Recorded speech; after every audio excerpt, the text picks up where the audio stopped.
I'm Jason Hershelman, and today I'm going to teach you about how to clear out the M249 squad automatic weapon and how to properly disassemble it.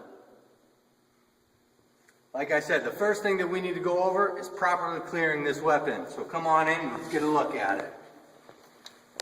In order to properly clear this weapon, the first thing we're going to have to do is grab onto this cocking handle and pull all the way back. On the opposite side here, there's a safety button. We're going to go ahead and push it on. Now this weapon's on safe. We're going to push our cocking handle all the way back forward. After we have this, we can go ahead and grab right here on our cover. We're going to press in on these little latches on our cover, open up our cover. Now we can visually inspect the inside. There's 5 different parts we're going to check. We're going to check inside the cover, visually inspect there aren't any brass or any live rounds, and then make sure there aren't any links. Then we're going to go ahead and check our feed tray, make sure this is clean. We'll check inside our chamber, looking down inside the barrel.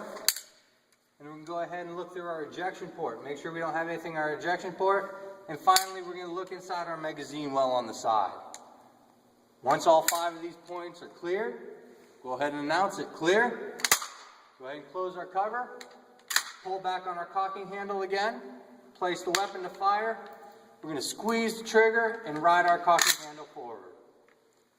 That's how you properly clear out this weapon. Safety is paramount.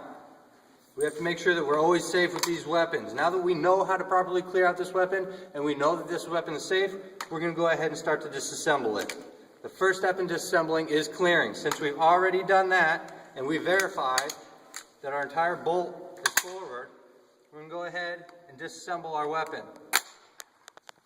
There is no order in which you need to do it as long as you're systematic. It doesn't matter if you're going to start at the back or the front, as long as we're systematic. Here we're going to go ahead and start at the back. There's a little pin at the bottom of our buttstock. We're going to go ahead and remove that. That's going to go ahead and remove our trigger assembly. We can set this to the side and we're going to go ahead and set that pin with it. We also have this pin up here that holds our buttstock in place. Give it a little tap on the one side. We'll pull it on the other. This pin is a retaining pin, which means it's not going to move out all the way. It's going to stay in place so we don't lose it. Now we can go ahead and remove our buttstock.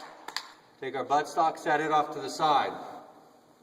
From here, we have our return rod mechanism. You're going to have to push in and lift up on it. And you're going to have it under spring tension. You're going to be able to pull out your return rod right here and your spring. Go ahead and set those down to the side. After you have that, you can go ahead and grab your cocking handle and pull back on your cocking handle. Just you can go ahead and remove your piston assembly right here, and we'll set that down. We're not done with it yet, but we're going to go ahead and set that down. Now we can go ahead and grab our receiver. If you notice at the front of our receiver, we have our barrel and our bipod legs. Right here at the front of our receiver, at the back of our barrel, there's a little lever. I'm going to push in on that. And we're going to go ahead and pop our barrel off. Once our barrel's off, we can go ahead and remove our heat shield using our fingers to pull up on the heat shield and our thumbs to press down. Go ahead and separate those. Set them to the side. Right where our barrel connected, right here from our gas collar to our barrel, we have our gas cylinder. We're going to go ahead and twist it in a counterclockwise motion and go ahead and remove our gas cylinder. We're going to set that to the side. Once we remove our gas cylinder, we can go ahead and remove our bipod legs. Set those to the side. Grab our return rod, push in on the side of our hand guard. Let's see here.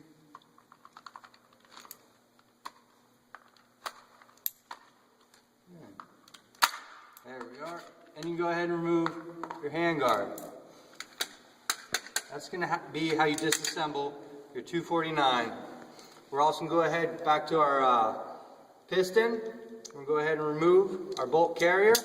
There's a little pin on the side. We're going to push in the pin from one side. Then we're going to go ahead and separate our bolt carrier from our piston assembly. And then you can go ahead and separate your bolt. Just like that.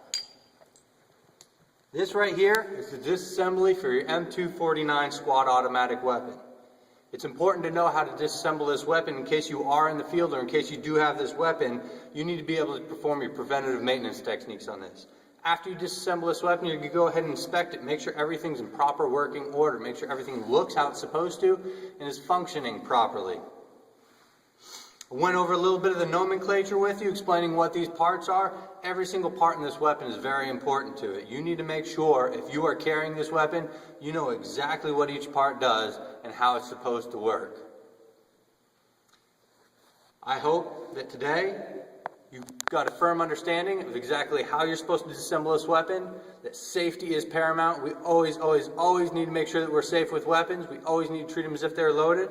And I hope you learned something new. I hope you understand that if you ever do come in contact with the M249 saw, you're going to understand how to properly disassemble it. Thank you.